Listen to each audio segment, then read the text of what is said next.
बहुत समय पहले की बात है। एक राज्य था, अंधेरी नगरी। वहां का राजा बहुत ही मूर्ख और अव्यवस्थित था, इसलिए लोग उसे चौपट राजा कहते थे। उस राज्य की सबसे अजीब बात यह थी कि वहां हर चीज एक ही दाम में मिलती थी, चाहे सोना खरीदो या सब्जी, सब कुछ टके से। एक दिन एक गुरु और उसका शिष्य उस राज्य में पहुंचे। शिष्य ने बाजार देखा तो हैरान रह गया। लड्डू, फल, सब्जी, कपड़ा सब एक ही दाम। यहाँ सब कुछ सिर्फ एक। शिष्य की आंखें इस उदारता से चमक उठी।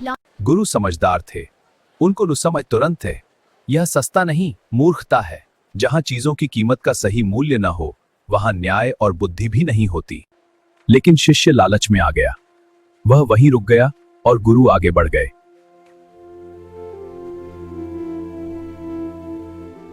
कुछ दिनों बाद राज्य में एक अजीब घटना हुई। एक चोर दीवार फांदकर चोरी करने गया, लेकिन दीवार गिर गई और वह मर गया।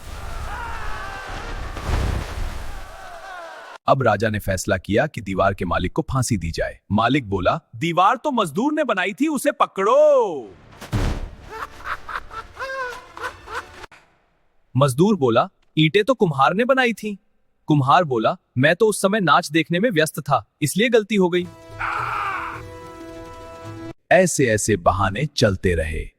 आखिरकार राजा ने कहा, किसी न किसी को तो फांसी होगी।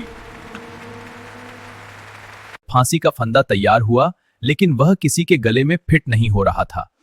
तभी राजा के सिपाहियों ने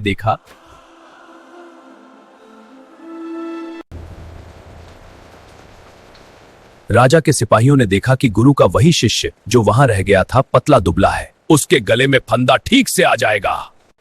शिष्य घबरा गया। उसी समय गुरु वापस लौटे। गुरु ने चालाकी से कहा, महाराज, आज का दिन बहुत शुभ है। जो भी आज फांसी पर चढ़ेगा वह सीधे स्वर्ग जाएगा। कृपया मुझे फांसी दें। राजा लालची और मूर्ख था। उसने सोचा, अगर इतना अच्छा मौका है तो मैं ही क्यों न जाऊं, और अपनी ही मूर्खता में राजा खुद फांसी पर चढ़ गया। राजा के जाते ही प्रजा ने राहत की सांस ली। अंधेरी नगरी में नया समझदार राजा चुना गया।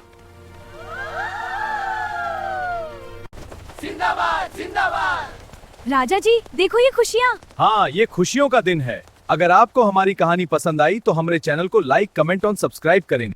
कहानी की सीख, जहां न्याय और समझदारी न हो, वहां रहना खतरे से खाली नहीं।